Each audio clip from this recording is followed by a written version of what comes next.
IVM.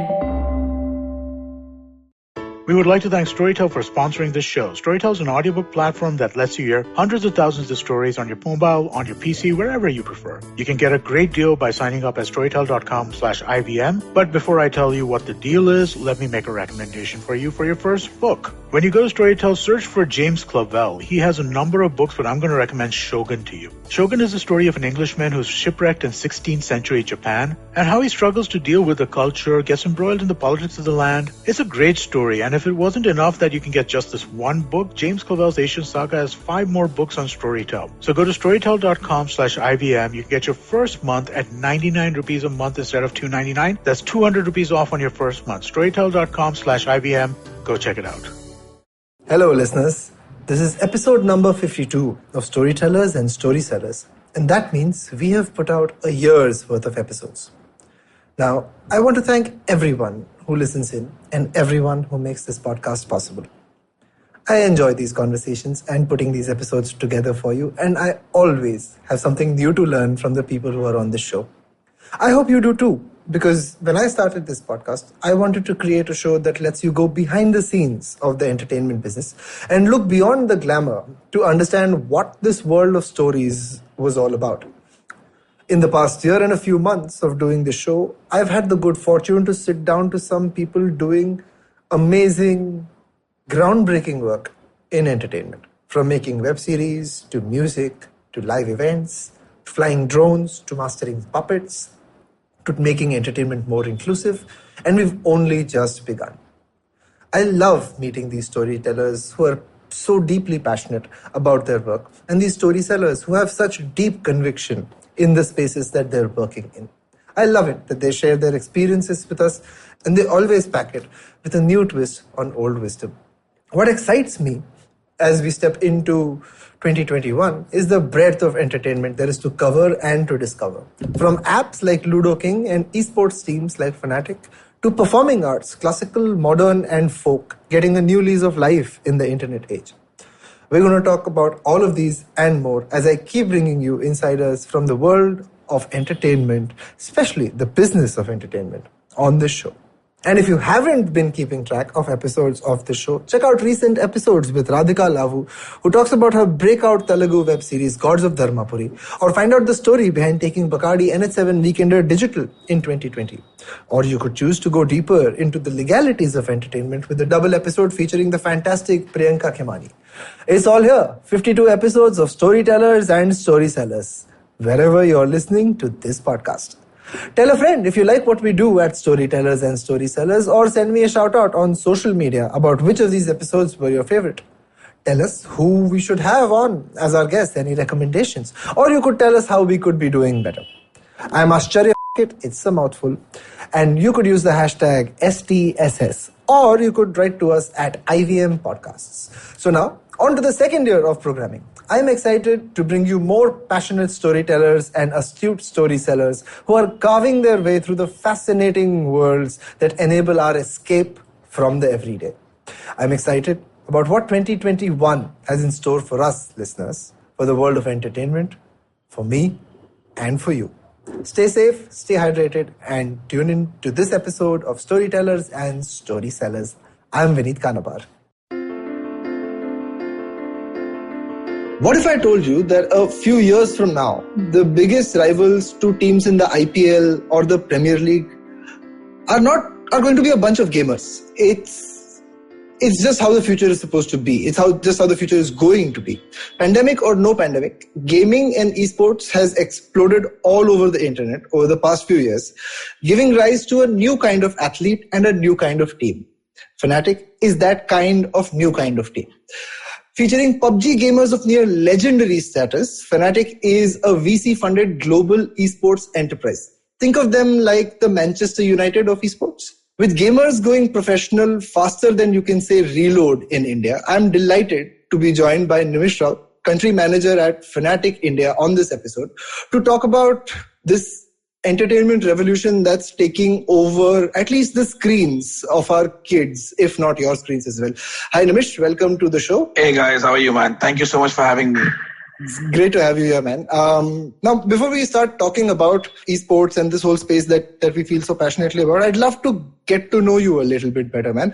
How did you end up at Fnatic? I know you had a stint at Riot and there was a stint at Disney. So tell us a little bit about what you do at Fnatic, how you ended up here, and how the ride has been so far. I think the journey has been something that it's like I don't want to sound very cliche and say that it's kind of unplanned, but I guess I think Fnatic just happened because I think that's where my final calling was supposed to be honest. Right. Like I remember as a kid, somebody who loved video games a lot. Obviously, I'm talking about the 90s. So right. We're talking about Super Mario and Super Contra and Street Fighter, right? Yeah, Sega Little Master 64. Yes, yeah. 64 game cartridge. And I was an absolute genius when it came to these kind of games. I actually was one of the best when it came to at least my family, my immediate friends and peers and stuff and all. Right. And I kind of completely then gave up video games because when the PC came in and then the console came in, I was just not really interested in games like Counter-Strike or Dota. Right. And then I think I also kind of grew up, started college and then, reality hits you and then you're like, okay, whatever, I don't want to play video games anymore. And then you go with life, takes you in a different direction. But I think my calling was sports.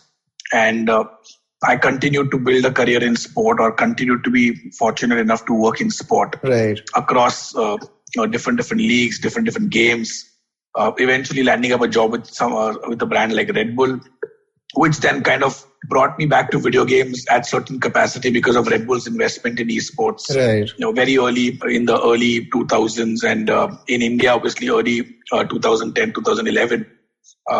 That's when I guess it reignited the idea of what video games are and like my love for video games kind of came back. And that's when I started shaping up myself to be the right guy from a sports marketing background to then make a move into esports. Right. And I guess, again, as I said, from there it moved from Red Bull to Star Sports and then Riot happened. And then eventually, Fnatic, when they decided to come to India, because the global esports market or the industry is very well networked and it's a very tight community in that sense, I was fortunate to then get in touch with Patrick and kind of present my plans for India and for Fnatic. And then Fnatic happened, And right. Yeah, I'm very proud that it's one of the better teams in the country. And we've had a very shaky road, but it's been a year now that I've been with Fnatic, and I hope that I continue with the family for some more time and see where this goes, man. That's fantastic, man. I think a couple of things that I wanted to pick at there. One is where you talked about the suitability of moving from sports to esports. I think as someone who works in the space and is trying to, get know-how and stuff to build out, I think that's such a vital sort of advantage, right? To be able to understand the ecosystems and how they transpose. I'd love to know a little bit more about how that really worked out for you at that time, right? No, it's quite interesting because sometimes the one thing that I tell this to all my friends, right? I think the one thing that sports has taught me in the long run is the ability to look 5 years down the line, 3 years down the line, 10 years down the line. Right. Not because of anything else, but that's how sports events are normally planned. Right. Like World Cup comes after every 4 years. Your T20 World Cup comes after every 2 years. Your IPL comes every year. But the planning starts like very well in advance, right? So right. I guess that kind of became my base for anything to do within the world of my career in esport. You have to, what you do today is important, but you need to kind of be some sort of a dreamer. Like, you need to kind of paint a picture for yourself 5 years down the line, 6 years down the line with how the world of esports could be. And that's what even some of the biggest publishers today are trying to do. We don't know what is right or wrong in the world of esport. But what people who are in the industry, what they're good at is judging where the industry can head or what is the requirement of the industry 5 years down the line, 6 years down the line. And I guess that's where it worked in my favor because I was working in an industry which forced me to start thinking like that and behaving like that. Right. It was quite easy for me to then in 2011, 2012 itself kind of envision what esports could potentially be in 2020. I'm not saying everything that I thought was right, but a lot of it that I thought would happen actually happened. Franchising happened. A lot of mainstream sports personalities started investing in esports. Right. Teams started investing in esports. Stadiums were built. Larger events were broadcasted on television and on OTT platforms. Sponsorship money started coming in. So a lot of these things were things that me and my friends would talk way back in 2012 and 13, saying, boss, there would be a day where, this would run like a proper sports industry. Right. And today, a lot of it is happened. A lot of it is still yet to happen. And here I find myself in the middle of what I had kind of dreamt of maybe will happen and be a part of it. And now I'm scared because now I need to think what is it going to be in 2030 like, Right. And I don't know. Like I look up to my son now to give me inspiration. Because he's the one who's playing the games right now. Absolutely. I mean, it boggles the mind, right? And I'm a big sports guy and a big gaming guy. I mean, I'm not into esports as a participant, but I watch from time to time, I watch competitive gaming as well, right? But it boggles the mind how the analog exists, right? How they're so analogous to each other, sports and esports, but separated by 2 generations, maybe, right? 2 or 3 generations separated, right? Like all of what we understand as sports today, more or less we owe to an organization called ESPN, right? ESPNs came in, set up the mode, and then that became sort of the model of doing it. And that was maybe 50 years ago now. And now we're reinventing that for a generation that most definitely includes your son as well, where there are so many devices, there are so many gamers, there are so many games. So the whole definition of esports, while so analogous, is also so different, right? The disciplines are fundamentally different. It's not cricket or football or rugby or hockey for that matter, but these games that are created by someone else that are also someone else's IP. So it's a very interesting mix, I think, especially for a country like India, which is, direct to mobile, while the West saw its own sort of PC, console. And even in India, you have a lot of pro gamers who are sort of PC first. But India is a mobile market, and it just presents a very different conundrum for esports marketers. So let me get to the crux of my chat with you about Fnatic and esports teams in India, right? And let me for a while forget that I know anything about this genre, right? How would you explain an esports team to someone who doesn't understand anything, right? So, for example, there's this hot new young talent who's just killing it on PUBG and you decide to recruit him, but his dad knows nothing about it, right? He doesn't know what esports teams are. And I'm sure you've done this before as well, and there are people who've helped you. But how do you explain this to someone who doesn't know anything about it? Well, there are 2-3 ways to do this, right? One is show them the video of last year's PC event in China, and that will open up the eyes, saying how big this world is. That's one way of doing it. The second way of doing it is the traditional, telling them like what this industry is all about and how big. See, in India, there are 2 things that the parents look for. Right. How much money the kid can make and how sustainable the career is going to be. Right. Now, the reality is that there is money and there is career to be made in esport, right? But if I have to be very honest with you, that answer right now is as blurry as saying how much money my son will make if he becomes an engineer. Sure. Because today you could be an engineer and you will still struggle to find a job in this country. Quite possible, yeah. And this is the harsh reality that parents need to understand. That your kid's career choice is not going to be based on what profession you make them choose. It's going to be on the basis of how much he's willing to work hard and what is the amount of discipline that he or she will bring to that particular aspect of his life. Right. Her life. Now, that's how I talk to parents very, very clearly. Saying it doesn't matter. You become a doctor today, you become a hairstylist today, or you become anything in this world. There is no substitute for hard work and there is no substitute for putting in the number of hours. Sure. Now, yes, you can say that there is a society stigma, which is completely different, right? Which was what I was going to just ask about.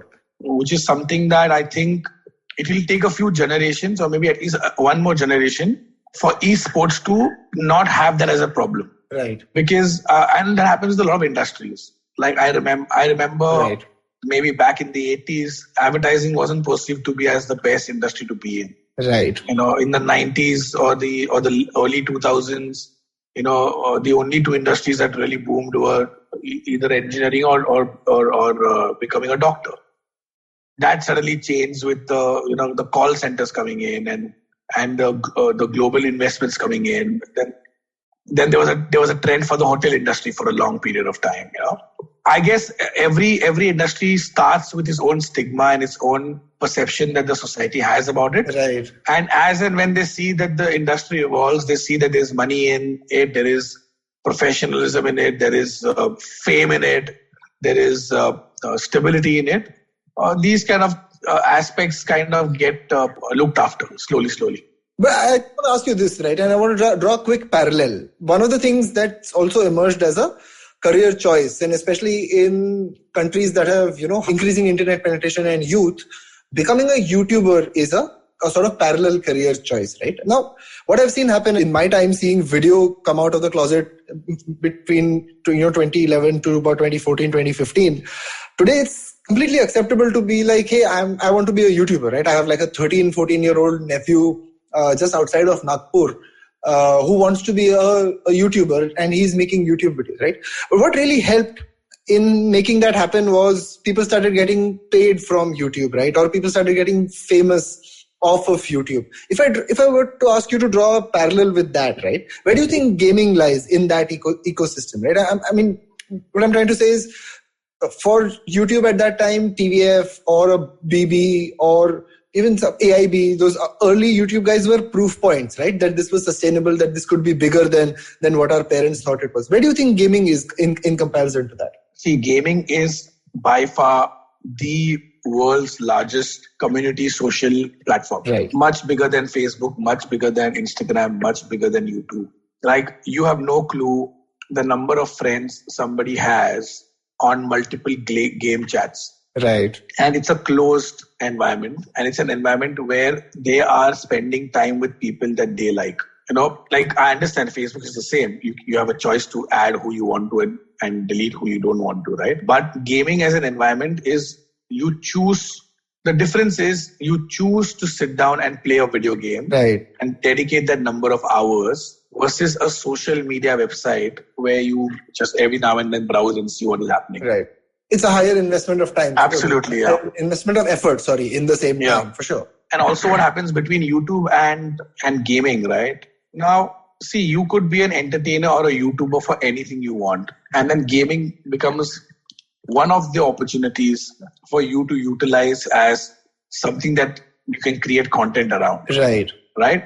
So YouTube as a platform is multi-faced like that. Now, when somebody says, I want to become a gamer versus somebody says, I want to become a YouTuber, his opportunity to be a YouTuber can be that I am a housewife, but I make the world's best momos. Right. And I can create content around that. And for all I know, that might go viral and it might turn my channel into like this massive cooking channel, right? In gaming, it becomes a lot more intrusive. Like, basically, within the world of gaming, right, community decides what is cool and uncool and what is acceptable and not acceptable. Right. On YouTube, also it's similar, but it's a lot more open-ended in that sense. Got it. No, that makes sense. Okay. Yeah, I'm going to say, tomorrow, there are no rules and regulations for the kind of content you can create for YouTube. Like, there are rules from YouTube, but like... Right. Community guidelines. I want to create content of me making tea every day. Nobody can stop me from doing it. Yeah. Like, there's no community that can come and tell me ki ye mat kar. But in the world of gaming, there is this unsaid handshake between the community saying ki what is that the community likes to watch and doesn't like to watch. And that keeps changing and evolving time after time. Right. No, that's brilliant. That makes a lot of sense. Let me ask you this then. This is just before we'll start talking more about the team, right? Today, as gaming creators, right? And I'm not even talking about a team yet, and while we'll come to that. How should gaming creators who are, generating followings in the hundreds of thousands, who have so much influence, I'm talking specifically in India, right? While globally there are other platforms that have come in and become important and become big, where do you see the Indian sort of gaming community coalescing online? What are the sort of platforms that you've seen, apart from, say, maybe YouTube, where the community or the true sort of core community really comes together, right? I still feel that India is a very YouTube-driven market. Right. So I would say majority of the community still sits on YouTube. There are a few other platforms like Loco, Rio, who've tried to have a migration onto their platforms. Right. But YouTube is still the biggest as of right now, And apart from YouTube, of course, there's Discord, individual Discord channels, right, where people normally hang around and have a community kind of a setup. Surprisingly, there are close-ended WhatsApp groups, right, where people, obviously like-minded gamers and streamers kind of share ideas and stuff and all. But largely, it's YouTube-driven as of right now. Right, and you don't see Twitch playing a big role so far. I mean, I've seen Twitch being used to promote sort of independent music in India, but do you see Twitch playing a big role in gaming so far? I think there would be I would say maybe 2 or 3 more platforms that will eventually try to compete with YouTube. And there is a need of the hour for a platform which is very India-centric, but also has the capability of something like Twitch. Will Twitch be that player? Why not? I would say they have great inroads in India now with Amazon and Amazon Prime. Right. So I think for them this could definitely be a move that they will want to make. I think what India lacks right now is a platform that gives back to the creators, right, in a big way. I think the support system currently doesn't exist. I think while there is a lot of chatter around how you can be a creator and what you could do, and there were forums that were done by YouTube and even TikTok before it got banned. When I say support, I think from a gaming perspective, Twitch is really done a fabulous job in the way they look after their A-list streamers, the kind of content production that you see on Twitch, the quality of the streams that you see on Twitch. I think for us to get there, it's going to take some time. Right. I don't know whether our market is willing to pay a premium for something like that. But I guess it's a matter of habit, right? It's like saying, if you grew up watching cricket on a big ass fat TV and then did a migration to a flat screen and then suddenly to like these LEDs and stuff and all, like for you, it doesn't really matter because you've seen it in different shapes and forms, right? Right. So I guess the next generation is going to start looking at these platforms as, hey, like this is shit quality content. I need better resolution. I need better graphics. I need better editing opportunities. I need better live interaction with my audiences. So all of these things, we are just getting used to it right now. Whereas a lot of the evolved markets are now questioning the way these streaming platforms actually work or what they offer. Whereas for us, the journey is just started. Right. Very interesting. And I want to break that down because that was sort of a great cross-sectional view of the whole thing. But let me break this down, right? Let me get a quick sense of, you said one of the things that India lacks is a platform that gives back to creators, right? And that kind of tags back to what I was trying to say earlier, that video really took off when we saw some money being made out of YouTube at that point in time as well, right? But if I were to break this down and say, hey, as an individual creator, maybe there are platforms that can give back to you enough to sustain your lifestyle, and maybe brand deals and other things can come into it. But running a team might be very different, right? There has to be more to running a team than just YouTube or platform revenue, right? Running a team seems to be a bigger commitment to gaming. It certainly comes with a much longer term plan about what you're doing, right? So help us fully understand this, right? How do you work with an esports team, right? Is it similar to how any other sort of club team would function? What are the sort of compare and contrast if you were to just break this down into what goes into running an esports team versus just a channel, maybe? So 2 things, right? I think one, I would like to also rectify that when I say that the creators don't get enough, I was not talking in terms of money. I think the problem is that the support system that these platforms are currently offering is not there. Like, they're not thinking beyond. Like, I'll give you a simple example, right? Mm-hmm. Every single platform talks about esports hours that you produce. Right. They are pushing these content creators to do 300 hours, 400 hours a month. Right. Because that's the justification that they have to give to their investments, Right. But that's shit. Because nobody can produce great 300 hours of content a month. Of course. No matter what a great creator you are, you will start doing shitty content because you're just trying to chase the numbers now. Right. I would rather be like, listen, do 100 hours, but I want to see an increase in engagement by 10% every month. Right. For which I'm willing to do these 20 things with you, and I still pay you the same amount of money. Nobody's doing that. No, but India has always been a content volume market, right? It's the same reason why we're in the shape we are with TV in general, right? But I hear you on what you're saying. 300 hours of content production in a month is insane, right? See, the difference between TV and game streaming for me is very, very different, right? Mm-hmm. TV is more mass for sure, and it's also banao, dalo, koi na koi dekh lega. Right, of course. Television strategy has always been make it, put it there, people will watch. Very, very few, very strategically, I've made this only for this audience. Right? That's when it comes to niche TV then. Absolutely. With gaming, it's from day one, it's a two-way engagement. When somebody goes on Instagram and says, swipe up and come watch my stream, the way he says it, what he does, how cool that is, how he's able to migrate that traffic.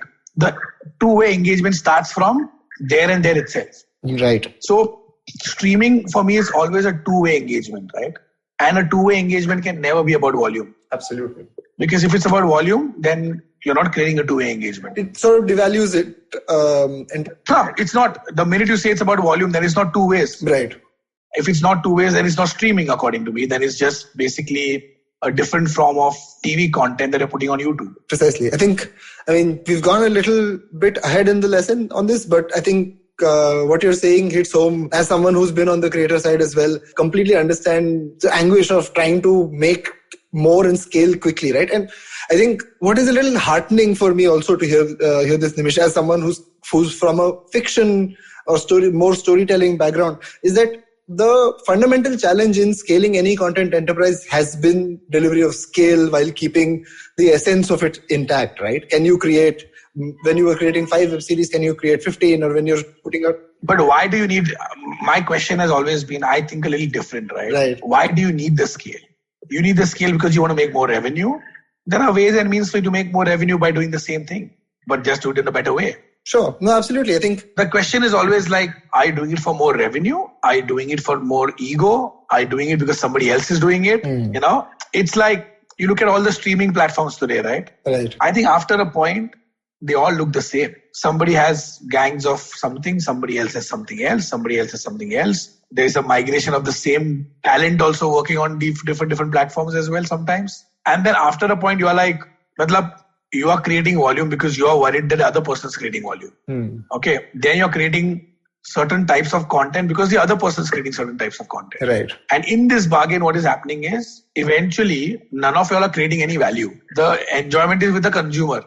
Right. Consumer बैठ के इधर मजा मार रहा है क्या भाई ये भी पैसा डाल रहा है वो भी पैसा डाल रहा है मेरे को ऑप्शन है देखने के लिए. You are fighting for the same consumer. Right. Versus if you had to be like, I don't care what you are doing. This is what I stand for. This is the kind of content that I will continue to produce. Yes, it might mean I might lose out on 50 consumers because I don't have the content that you have. But then at least the rest of the people who are staying back with me are loyal. Now I will find ways and means to engage with them a lot more and extract more out of them. Sure. But that takes time. Absolutely. And that takes, it takes time, it takes effort, it takes a complete different way of showing your KPIs as a marketing manager. The problem here is that everyone works for their bosses and everyone's here only to please each other.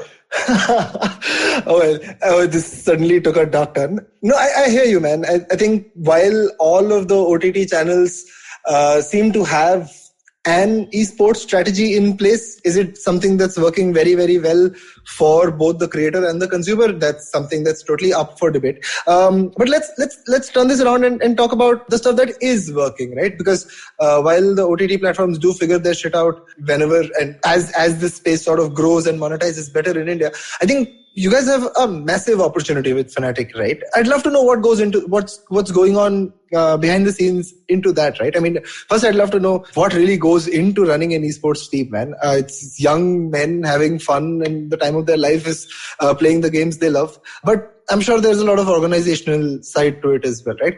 Can you shed some light on that? I'm going to be extremely candid with you, right? Please. I think there's a huge difference in managing an esports team in India and there's a huge difference in managing an esports team outside of India. Right. And I've been fortunate enough to see both the sides very, very closely. We are not an esports team when it comes to India. Right. We are a bunch of kids who live together, who've been positioned as a team in a market that calls itself an esports market versus a global brand like Fnatic, where we have more than 7 other teams across the world with a very evolved ecosystem of those games, with a very, very clear, evolved mechanism to look after the team, to work with the team in terms of their schedules, in terms of the calendar, in terms of their nutrition, in terms of their day-to-day operations. Right. So that's the harsh reality. And I have never been shy of accepting this. The reason for this is multifold, right? Some of it is obviously our internal working operational issues that we didn't figure out as a part of the Indian market. And a lot of it is just the industry itself has just not evolved. And a lot of people don't want to accept this fact. We have not evolved as an esports industry because we have not evolved as a sports nation yet. Right. So how do we evolve? If we're not evolved as a sports nation, how do people expect us to evolve as an esports nation? It's a great question. And the reason I say that is because look at all the other markets where esports has done well, and then you look at their sporting markets, right? They are not a one sport country. They are a multi-sport country with multi-franchisees, multi-products available on television, heaps and years of experience of how to monetize different kinds of sports, multiple options when it comes to television channels or streaming platforms and brands investing in sport in a big way. And then you come back to India and then you keep looking around and you're like, the reality is that we are not a sporting nation. Our biggest league today is cricket. Right. Our second biggest league is also cricket. Our third biggest league is also cricket. And our fourth biggest league is football, because somebody decided that they want to invest a lot of money in football. No, Kabaddi has a shout as well. Well, Kabaddi, I've worked very closely with Kabaddi. None of the guys make money. No, but I see the point you're making. I know what you're talking Yeah. about. And it's a very well articulated insight about how things are. And of course, I mean, we appreciate the candor with which you're coming at this as well, right? I mean, it's important that you look at this space. No, the reason I'm honest is not because I'm a very honest person. I am a very honest person. But As you should be. No, but it's the need of the hour. Like, Right. It's rather than trying to brush this under the carpet and say that no, everything's okay. You know, we are a great team and we make money and we run the operations really well. I've been extremely candid on all the forums saying that, boss, we really need help. Not just Fnatic, we need help as an industry. Right. If we don't figure this out, even before this industry is born, it's going to get dead. So what needs to happen, Nimish? I mean, I'm just throwing my outline out the window because this is just a much more interesting chat. What needs to happen, according to you? And I mean, I'd love to hear it from a perspective of, hey, this is where it was maybe a couple of years ago and it's still here. Maybe if you can give us a couple of examples about how does it really move forward from here? And we've established, right, we're very poor at being a good sporting nation. I would say 2-3 things need to happen, right? One is, first of all, real money gaming websites need to stop bastardizing the word esport and calling themselves as esports platforms, because they're not esports platforms. They are real money gaming websites, which basically tell people to come and play casual games. And the offset of those casual games could be you could win some money. Right. That's not what esports is. Esports is not casual gaming. Esports is a serious investment of time in learning a certain skill about a particular game and then dedicating your life to that game as an athlete and day in, day out practice so that you can compete at the highest level and perform for an audience that would love to watch your gameplay. And eventually that's what gets broadcasted like any other sport, like the gladiators, basically. Right. And that's what people like to watch and that's what you monetize. No, but let me ask you this here, right? And when you talk about real money, I'm thinking you're talking rummy poker, the guys who are doing that. No, not just rummy poker, right? I'm saying rummy poker is debatable whether it's, game of skill or whether it's game of chance or whatever, right? No, but sure, we'll go with what the Indian government calls it, right? They've allowed it, so it should be fine. It's a loophole. Of course, it's a complete, absolute loophole. Yeah. But I mean, under the loophole, it is at this point legal in this country. Right? But that's besides the point. I want to get at why you think they're bastardizing this. Is it just because they garner more mind share? Because here's what I'm seeing, right? Because they have the money, right? But they need the word esport to survive, right? But they're also not building that side of esports up, right? Because in the West, there are, for example, live poker tournaments. They can't do that because they don't have the money to do that. Sure. they have the money only to show numbers. Right. And I can call them out also. I mean, I know all of them personally really, really well. None of these platforms will spend a single cent on esport because that does not give them the ROI that they're looking for. What they want is somebody sitting in a rickshaw, somebody sitting in the middle of nowhere in tier 2, tier 3 town on a just obtained smartphone to go onto that phone, download a game that helps him to spin a wheel or kill some strawberries. Or I don't know what that game could be. And basically take his 10 rupees and with a opportunity for him to win 100 rupees or an opportunity to win 200 rupees a day. Right. And just basically have 1 million of them playing that and 10 million of them playing that and 100 million of them playing that. That's what their platform is all about. Right. No, I mean, I know the platforms you're talking about. I know, but how is that esport then? Why are they using the word esport? Use some other word. Fair enough. Like, please explain to me how is that esport? I completely understand that is not esports in the classic definition, right? And I loved the way you put it earlier, right? It is investment of time in learning a kind of skill, a certain discipline to it. It's analogous to sports, right? And the way it is, I play cricket in my building while someone wakes up every morning and goes to cricket training, and then there's someone who's representing the country, right? There are levels at doing things. Absolutely. It's a skill-based thing. Yeah, and think about it, Vineet, like what is done, right? I am a brand manager today, okay? I suddenly read this report from Nielsen and from KPMG and Deloitte. India has 300 million esports players. Where the hell are the 300 million esports players? Right. Because real money gaming websites are calling their consumers esports consumers now suddenly. That's a revelation of the highest order, Nimish, to be honest. I have been one of those guys who's been like, hey, 300 million esports. While I'm still conservative on actual esports, I would say the numbers are anywhere. I mean, I would put the number between 30 and 60, somewhere there. No, not even that much. We will be lucky if we have more than 10 million hardcore esports athletes in this country. We will be lucky. Athletes, you're saying? Athletes in the sense. Or viewers? Oh, I'm talking about people actually playing. Like. Oh, no. I was saying 30 to 60 million people actually watching. Watching to hoega. Thank God. I thought I was going to be wrong twice in a row. No, watching to hoga. Maybe more actually. Watching could be more also, Yeah, no, like I said, I'm being generous there, but I don't think it's more than that, right? It's not reached 100 million watchers mark. I find that hard to believe. The problem is, like, if I'm a brand manager, right? Kya hota hai na, today, my boss tells me, hey, sab log gaming mein kuch kar rahe hai, tere ko bhi karna chahiye. What he does, he gets approached by a platform like Loco. He gets approached by a platform like MPL. He gets approached by all these real money gaming websites.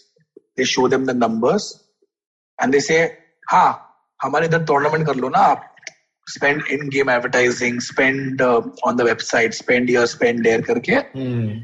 They are drying out some of the monies. Not all the monies, some of the monies. Okay? The brand manager also doesn't understand esport. He's not even bothered to invest time to understand कि भाई esport है क्या. Right. He's also gone and told his boss, हम लोग gaming strategy बना लिया हम लोग ने, हम कर रहे कुछ gaming में. Everyone's happy. Who's at loss? It's people like Fnatic, people like Nordwin, people who are trying to take esports to the next level. Because the brand manager is like, मैं कर रहा है, gaming कर रहा है, esports कर रहा है मैं, क्या कर रहा है? Oh, I'm doing some MPL tournament, College Premier League. How is that esport? But in his books, he's tick-marked esport. No, but in the defense of the marketer there, as a marketer myself, if my audience is there and I'm spending there, see, I understand that it's a loss for those who are purists in the esports sense, right? And the way I understand it, these definitions keep changing over time. Tell me one thing. Open to interpretation. I'll give you a very... See, I'm also a marketeer and I am a very weird marketeer because I work for Red Bull.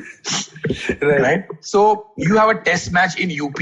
Okay? Right. And you are a brand. And you say, Chal, I will spend money with Star Sports. And I will spend money in stadium advertising also because mera consumer aake udhar cricket dekhne wala hai. The same consumer is there for Kumbh Mela also. Na? Fair. Why don't you go to Kumbh Mela then? But they do, right? See, some of them do, right? Some of them don't because they're like, oh, but that's not my ambience for my brand. Of course. Right? Absolutely. The context is important. Right. So if you are calling your investment as investment in esport, won't you want to know whether it's freaking esport or not? So would you say then that esports has a branding problem in India? Esport doesn't have a branding problem. The brands have a problem to understand esports.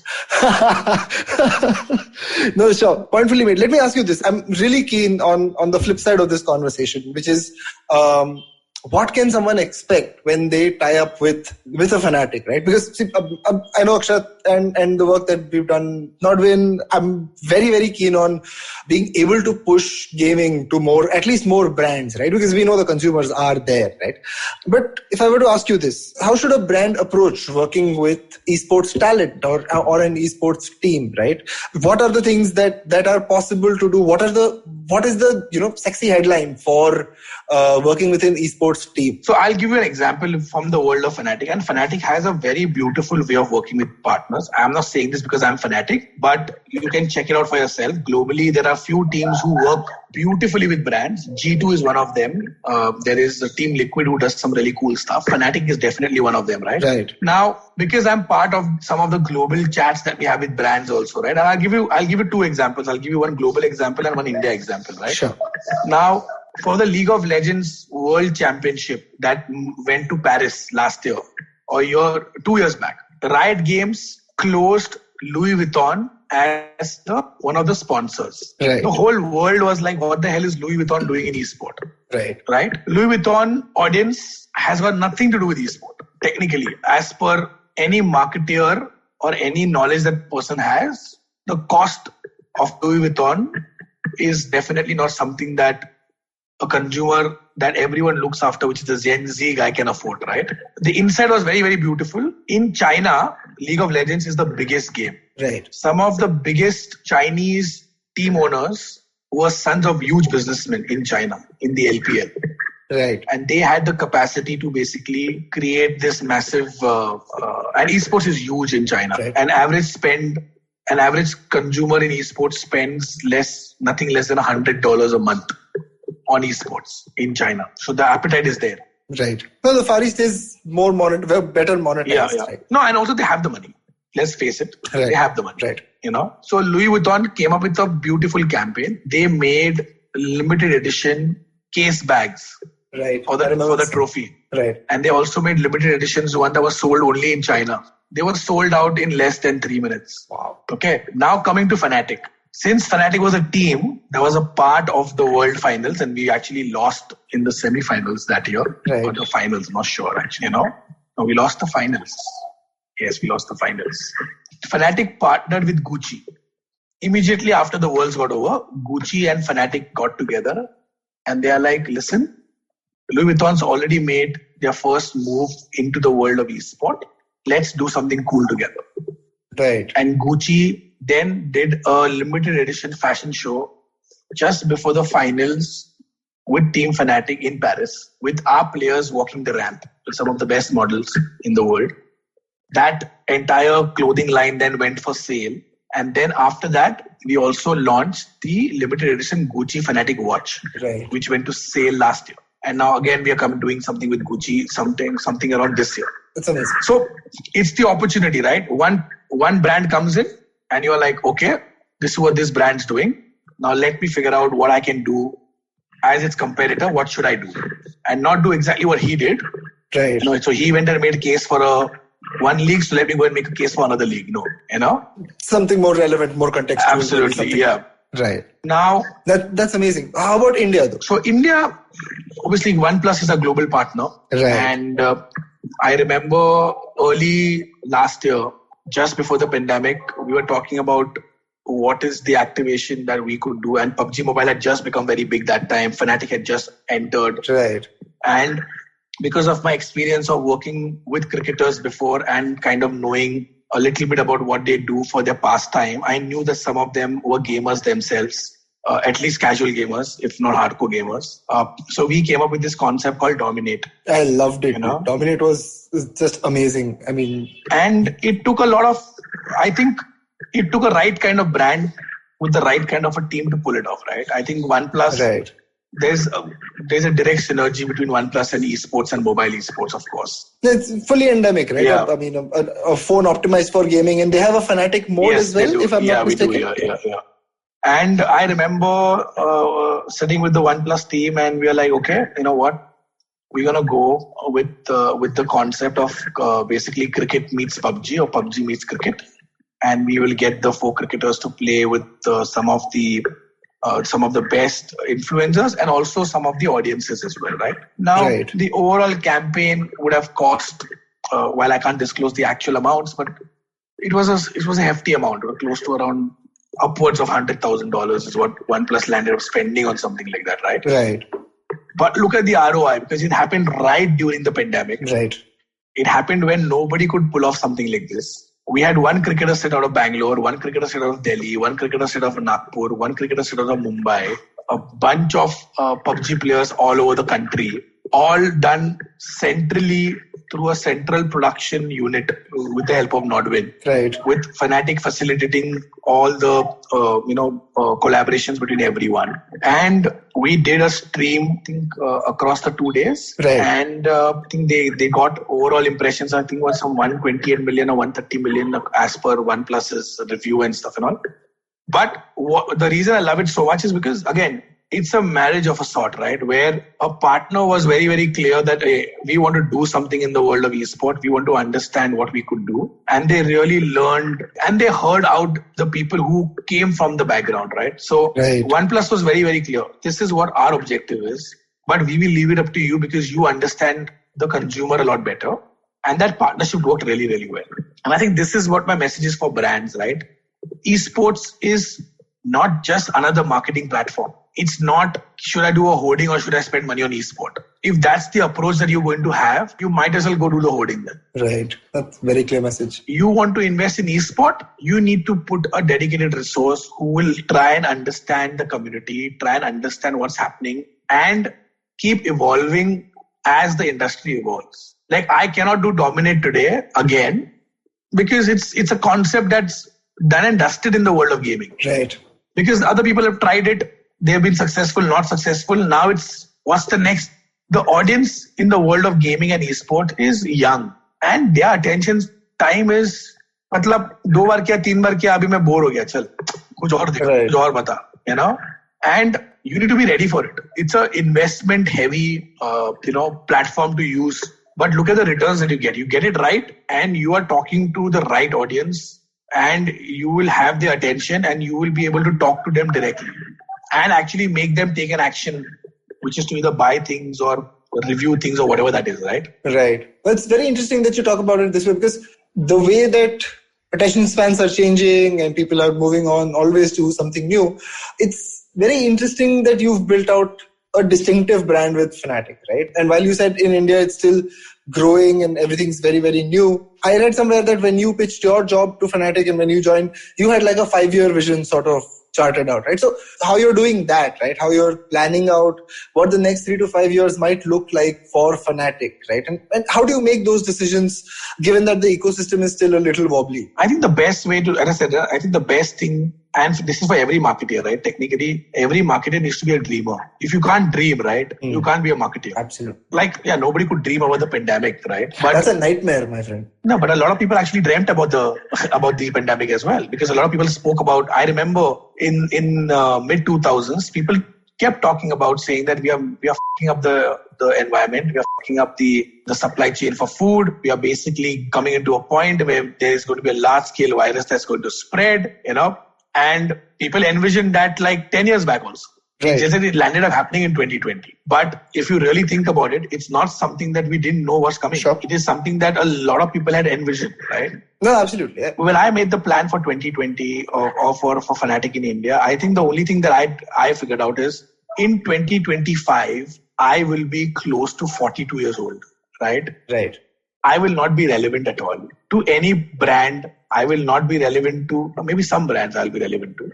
But I will. No, I'm sure there are lots of brands you can relate to, but I'll not be relevant to the youth brands. I will be a part of the esports world, but again, I will not be an esports consumer myself, Sure. I will be a casual gamer who plays video games and watches video games, but again, I will never be taken seriously as a consumer, Sure. So building a plan around me doesn't make sense. What I did, I studied my son who's 8 years old.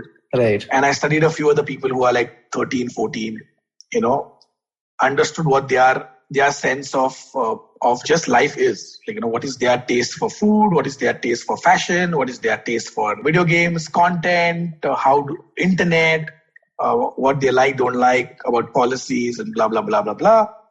And then the plan that I presented was actually built around what this consumer could look like.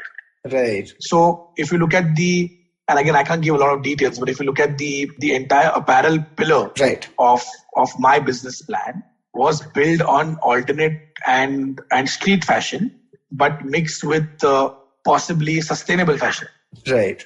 Where the question would not be now how cheap your hoodie is or how great the design is, but the question could be 5 years down the line, is it eco-friendly? Is it something that does not have a massive, footprint? Sure. And stuff like that. Now, whether that's going to be the need of the hour 5 years down the line, I don't know. Sure. But that's how I envision that some of the consumers would migrate towards. Sure. Like some of the consumers might migrate towards the idea of, like content-wise also, we spoke about more engagement during content, right. More opportunity to actually touch and feel and interact with the team rather than it just being a one-way communication. Sure. Similarly, partnerships with brands also. In fact, that we've already started doing globally. There are certain set of brands that Fnatic has decided not to work. Right. Not because of anything else, but the fact that we feel that they don't match up to our values, our so-called values. Yeah.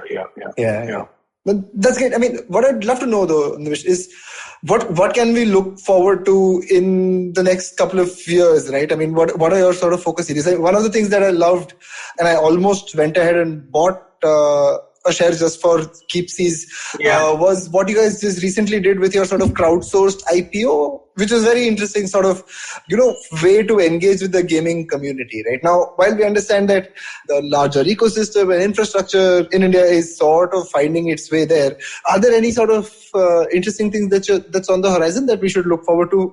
Or just your thoughts on which way you're leaning, right? Like, are you looking at sort of a mass market apparel thing where it's a lot more football club like, where wearing a Fnatic jacket or a hoodie or something like that? Or is it going to be more experiential maybe, or sort of an academy gamer house sort of a way? There's just so much can be done, right? And India being such a big potential market, we'd love to know how you guys are looking at prioritizing that. I think honestly, and again, I can be very candid with you, right? I think we've gone back to the drawing board for some time right now. Yes. I think for India, while the plan that was presented was great, sure. I think globally we are moving to positioning ourselves as a performance-driven team.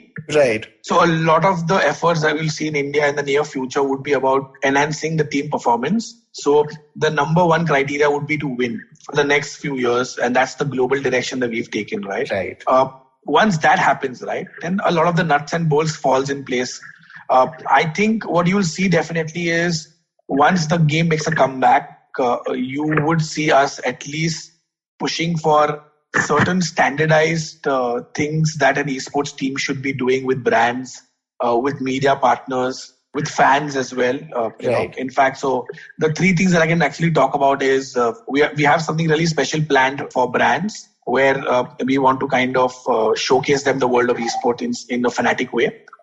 For them to basically open up the idea and understand what esports is. Right. There is something that we want to do with consumers around the last quarter of this year, where we actually want to co-create with the help of the consumers something that our team will actually eventually use for competition. Right. And so there are a few ideas, but again, I think for us right now is going back to the drawing board was more important to figure out what the hell is even happening from an industry perspective, because without that, there is no point of having a team. Right. No, that's for sure. I mean, at least on this side of the aisle, what it seems like is that the gaming industry has come out still looking quite good from the pandemic. But of course, with large on-ground events, not something that's happening anytime soon. International travel being up in the air for a while as well. I'm sure that'll settle itself down. Let me ask you this though, and then we'll round up this section about the team. Don't go anywhere. We'll be right back with Nimish Raut from Fnatic India to continue this interesting conversation right after these messages. Hello, everybody. Welcome to another great week on the IVM Podcast Network. If you're not following us on social media, please do. We're IVM Podcast on Twitter, Facebook, and Instagram. So everybody, please do help us out with our survey if you haven't filled it out yet. It's on ivmpodcast.com/survey. This survey is really helpful for us. And, fill out the survey completely and we'll put you into a lucky draw and we will send you some IVM swag. And what a great week of episodes we had, and what an eventful week we had. Let me run through some of the episode highlights really quickly. On Pesa Vesa, Samir Nair of Applause Entertainment was on to discuss the web series Scam 1992. Great conversation with Anupam was had. Do check that out. Bhavish Sumaya of Hasbro was on Advertising is Dead. On Positively Unlimited, Chitna is starting a new series from A to Z. This week, Align. Do check that out. And on GBCD, Farhad and Sunitra asked the question, what if they were straight? Interesting conversation. Definitely do check that out. I think you'll enjoy that. And one piece of news for you guys. Cyrus Says is now live on YouTube every weekday at 10 a.m. If you go to our IVM Podcast YouTube channel, you'll be able to catch us over there. And stay tuned for a lot more video content coming out in the next couple of weeks. And with that, let me get you back to your show. Back on Storytellers and Storysellers with Nimish Raut from Fnatic India, and we'll continue our chat. Nimish, before we went into the break, I wanted to ask you, given that now esports has been around and while the ecosystem is growing, for a team like Fnatic, right, is there a sort of calendar that has emerged? These are the sort of must-do events. For example, like in tennis, the 4 Grand Slams are the big things, right? And then there are a few of those Masters and other sort of opens that become defining. But how does that look for an esports team, right? I think globally it's very well defined, right? I think we know very clearly, like our spring split with the LEC starts, I think, next week, if I'm not mistaken. Right. And that will probably go on till May, and then we have the mid-season invitational, and then we start the summer split, and that will go on till around November, and then we obviously have the Worlds. I think they're back in China this year again, and then there's the draft. So that's for League of Legends. Similarly, for Counter-Strike, we know exactly where the team is going to head and what all majors they are playing. Our Dota team is already based in Malaysia right now. Right. And already played 1 or 2 invitationals. They will obviously look to play the main invitational whenever that happens. And then there are 2-3 other big events that the one esports team has organized in Singapore, which the team will continue to participate in. For India, we will obviously, as soon as the game makes a comeback, we are hoping that we are part of the PMCO finals and then the PMPL, right. Hopefully leading up to the World League from our side. And then we also want to create some of our own IPs in India. Right. So similar to Dominate and Fnatic Rising, there are 2-3 other IPs that we want to work on, which are going to be very Fnatic specific in PUBG Mobile. Right. That we would like to introduce. So the calendar, again, as of right now, there's no calendar because there's no game. But if the game had to be active as of right now, basically our team would be playing 5 tournaments a week, these are the minor tournaments. Right. Around 15 minor tournaments, around 20 minor tournaments a month. Wow. 2 major tournaments a month. 1 massive international/Asia level tournament every quarter. Right. And then towards the end of the year could be 2 or 3 international tournaments. That sounds like a fully packed calendar, right? Like it is, yeah.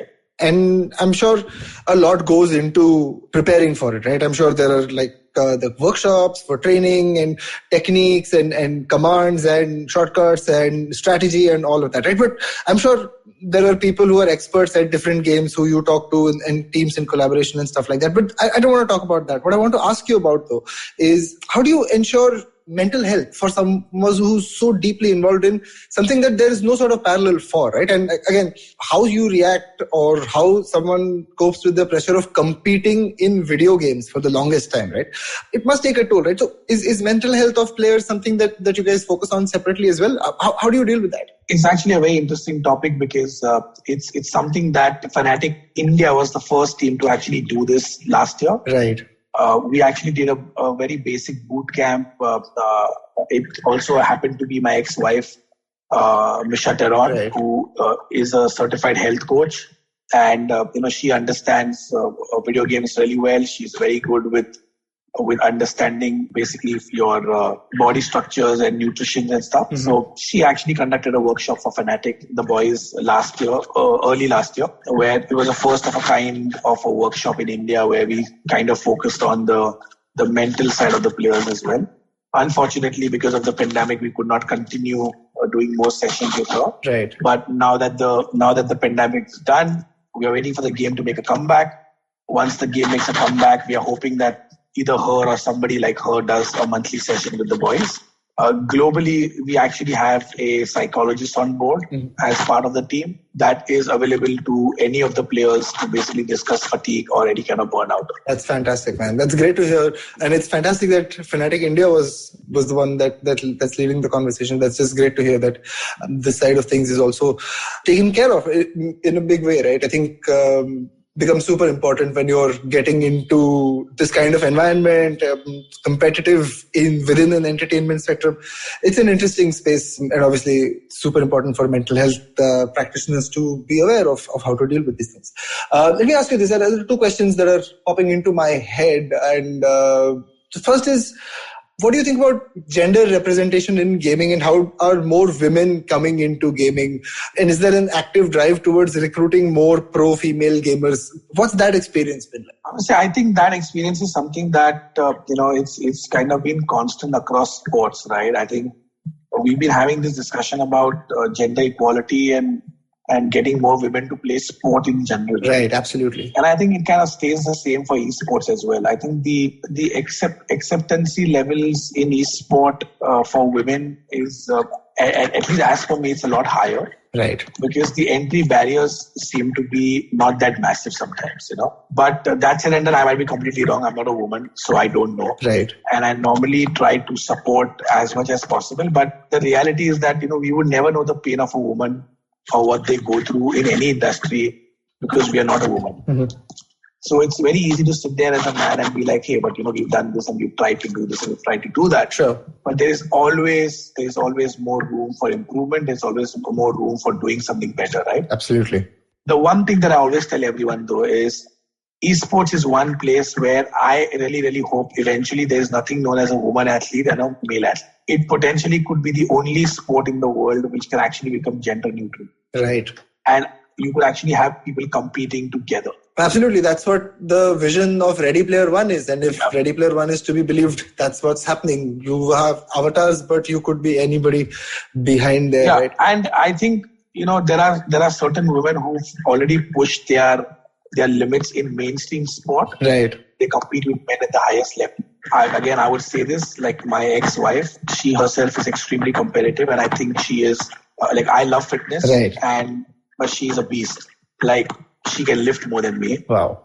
And she's extremely strong. And I'm very, very proud of that. Right. So I think I really hope that all our industries reach a point where we stop asking this question actually. Right. Because I think it actually irritates women more. No, for sure, man. But till the time we reach that point, we will continue to ask how we can do better, man. I think with big teams like Fnatic taking an effort towards recruiting more, I think it'll give a little bit of a push for sure. No, absolutely. I think for us, it's very, very clear. And this is what Sam also said, right? Who's the owner of the team, right? Right. We would never do something which is a marketing gimmick, right? I would never want to just go and do a competition for women and then be like, oh, I'm going to have all women roster. Right. But then actually not do anything with it. Yeah. Which has been done by a lot of other people before. I think the important thing is that if tomorrow, and I can say this on this forum, right? If tomorrow there is a girl who plays PUBG Mobile and she is really, really good and she can compete at the highest level, for me, she will be just an athlete. It would not matter whether her first name is of a man or a woman. Right. What will matter is what she can do on those maps of PUBG Mobile and how she can compete and be an athlete and represent us at the highest level. And that's the opportunity, right? That's the opportunity. I don't think there's a rule that we cannot have a woman or a girl in our lineup. There is no global rule that your team cannot have a different gender than a man. So if there is a talent, and if the talent can gel well and play really well with others and can actually compete at the highest level, I think not just Fnatic, but there are enough teams who will be very happy to have that. Fantastic.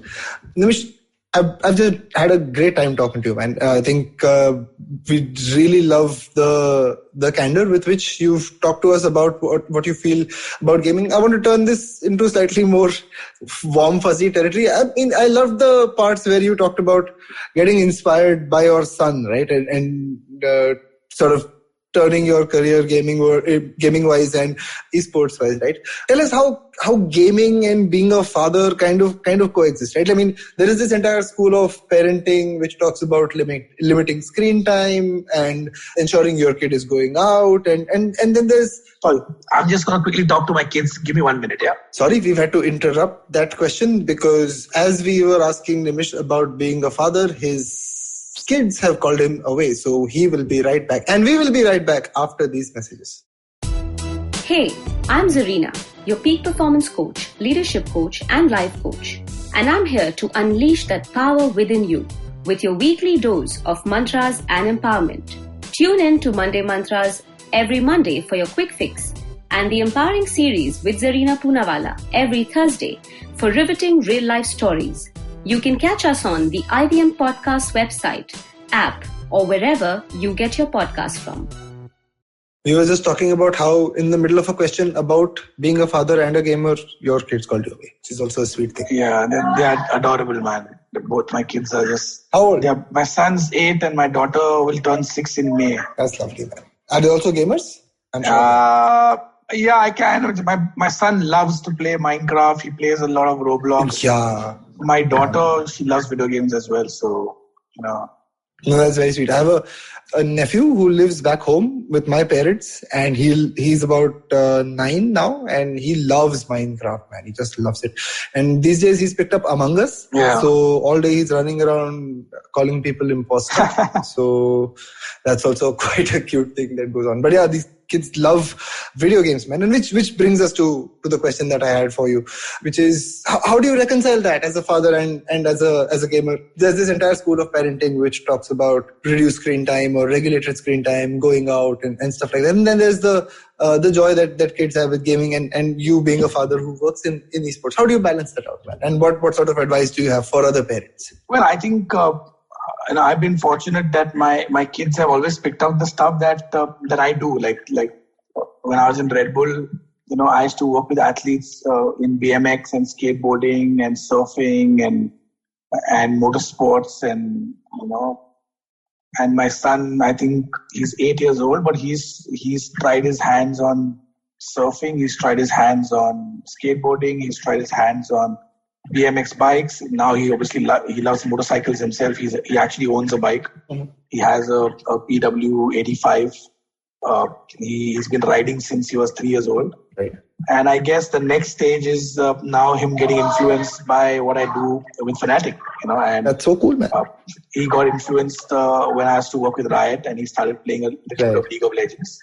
And now a lot of times I see him, talk about either becoming a YouTuber or, sometimes I see him and my daughter sitting together and pretending to make a video. And it's just nice because my only thing is as a parent, honestly, is, any kind of influence that I can have on my kids or, whatever my kids pick up because they look up to me is something that I will cherish for the rest of my life. And I think it's the same for my wife as well, or for Misha as well. I think for her also, it's very important that the kids just love being themselves, right? And right. If you look at both my son and my daughter, the way they are is a complete reflection of possibly how me and Misha used to be together, right? I don't want that to change. I don't want that to ever go away. So, so sweet. It's simple things in life. And I think like my son wants to start like so many different businesses. He talks about working in a restaurant. He talks about work, like he's a pure soul. Like the other day we had gone to this place that we go to, this restaurant that we go to, Social. Mm-hmm. He loves Social. And he keeps telling me that he wants to work there one day. And I'm like, why do you want to work here? He's like, I just want to learn. So I just want to understand how this place works. And I think that curiosity is so nice. And I think that comes from, think it also comes from video games. And I think it's, what parents don't understand is that the video games can actually teach kids a lot of things. Absolutely. Because he used to play Roblox a lot. He's not allowed to play Roblox anymore because of the security concerns now that both me and Misha have, because of the fact that it's online and there are a lot of people who are not really kids but playing online. But he has this massive urge to learn about how a pizza is made or how a restaurant works or how an aeroplane is made. And I think somewhere when we grow up, we lose that, right?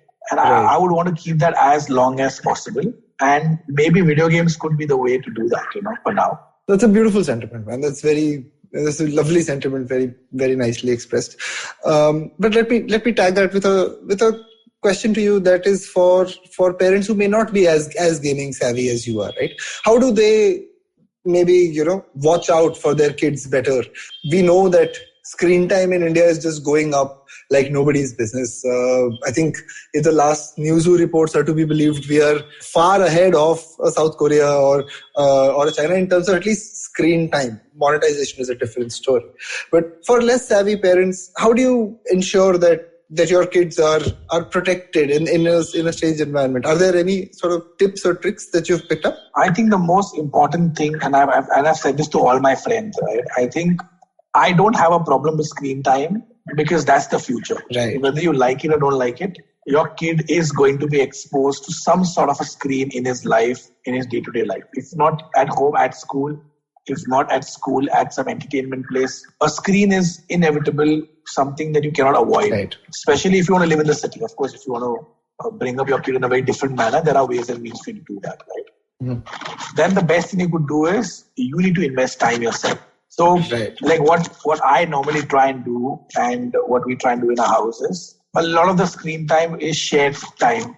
So I try and see a movie with them, or I will try and watch whatever they are watching with them, so that there is a dialogue that happens about what they saw, about what is real, what is not real. Right. Like the other day, we just introduced them to the world of Harry Potter, and I sat with them and watched the movie with them, and I think that's the need of the hour. Right. Reducing screen time is not going to happen. Investing time in your kids' screen time is something that you need to do proactively.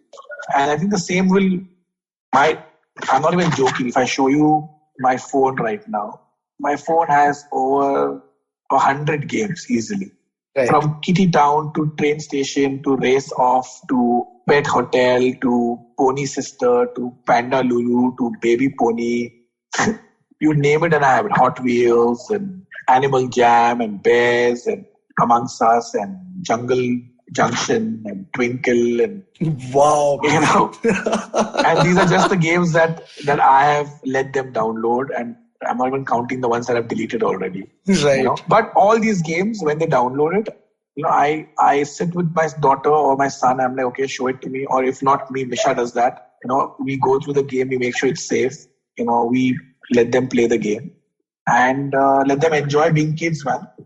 And the minute we find something which is inappropriate, or which is actually more than me, Misha does that a lot. The minute we find something inappropriate or something that is affecting them mentally or psychologically, or it should be something that should not be exposed to, we immediately get it out of them. Right. And like my son doesn't have access to Roblox anymore. He's not allowed to play any gun game. Right. He's not allowed to play Fortnite. He's not allowed to watch PUBG or YouTube videos. So I think once you know why you're not letting them watch something, it's easy to explain to them, right? Right. But the problem that I have with parents today is that they say we don't understand it, but because they don't want to understand. Like, you don't spend enough time with your kid. Right. And of course, I'm not anyone to judge. There are parents who just are not fortunate enough that they have the time to spend. Sure. There are people who work really, really hard, and by the time they come back home, they just want to go to sleep now. I get that. Right.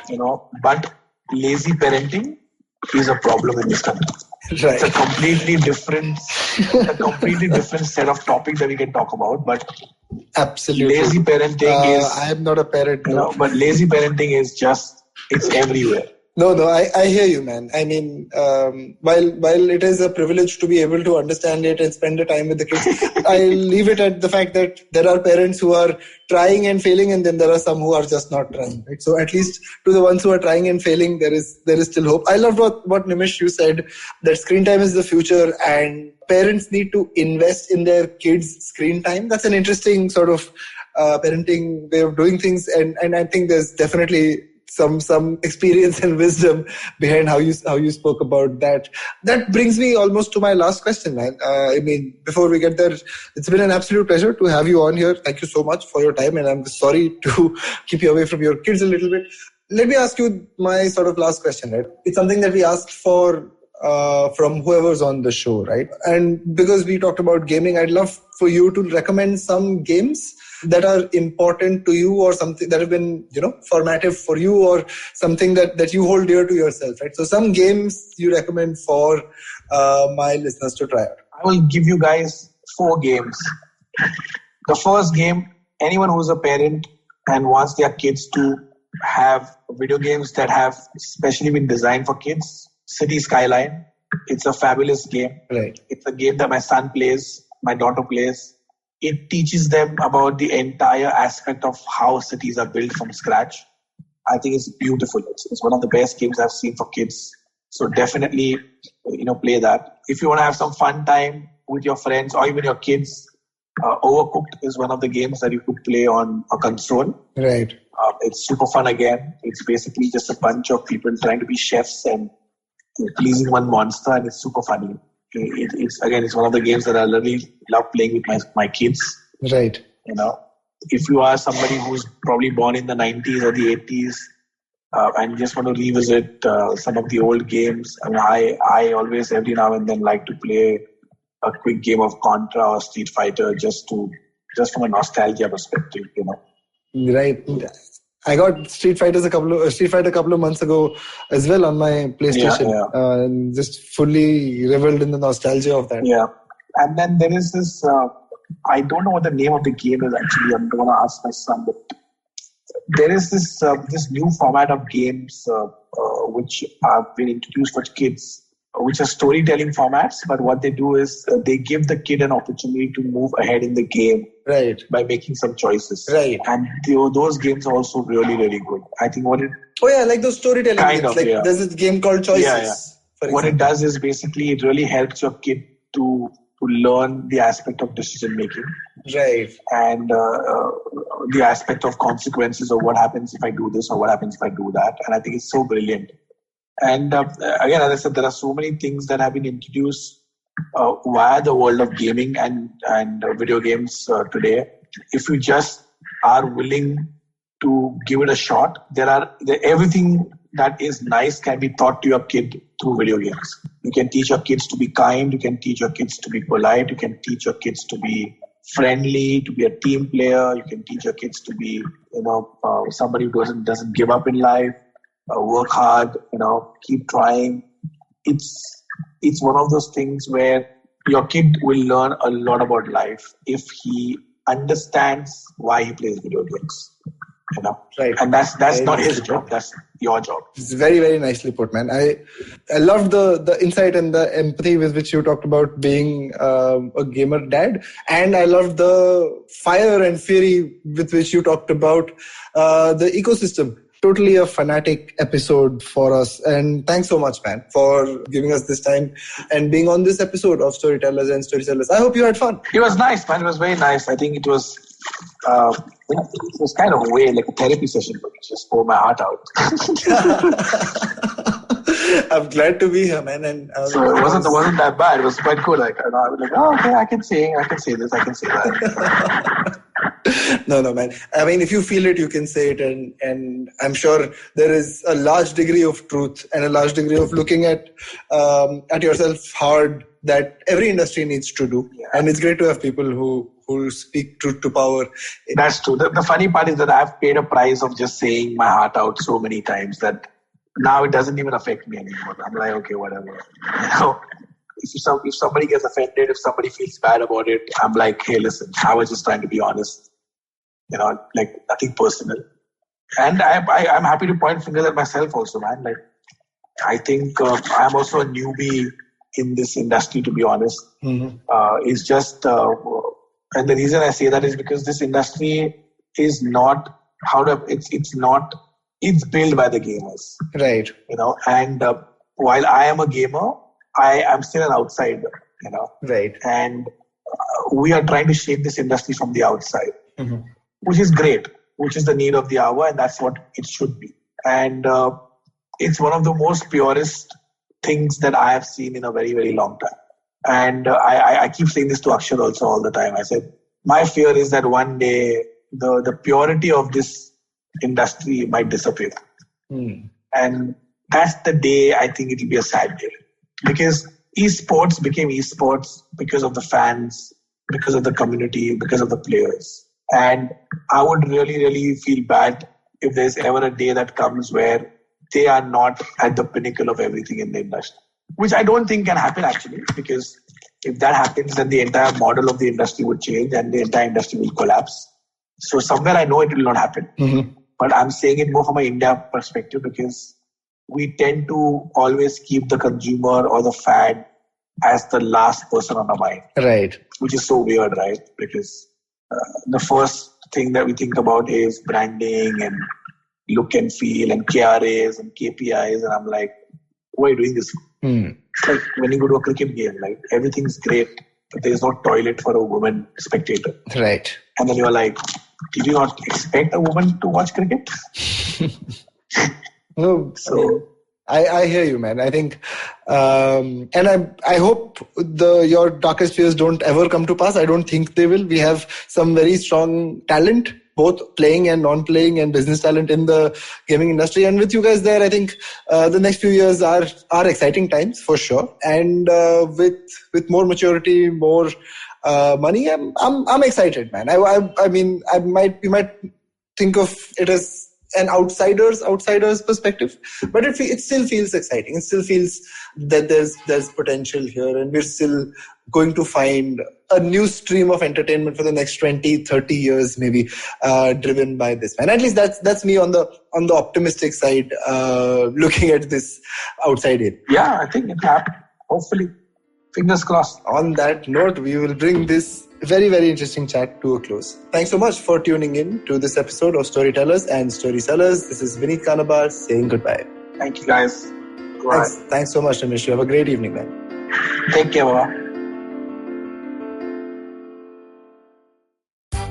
Come learn and experience the ABCDs of being queer with me, Shinetro, and me, Farhad, on our show Gay BCD. The two of us take you through our stories and experiences of being gay men in the city of Mumbai and have candid and sometimes downright scandalous conversations about sexuality, gay culture, and everything in between. Catch new episodes of Gay BCD every Tuesday on the IVM Podcast website, app, or wherever you get all your podcasts from. 2020 is a difficult year. A global pandemic, protests, elections, recessions. You get the picture. What we need is a space where we can have nuanced discussions about global affairs and foreign policy. That's where I come in. My name is Hamsini Hariharan and I host the States of Anarchy podcast. Every second Tuesday, I speak to experts in the field of international relations to make a little more sense of the world. So join me on the IVM podcast app, website, or wherever you're listening to me right now.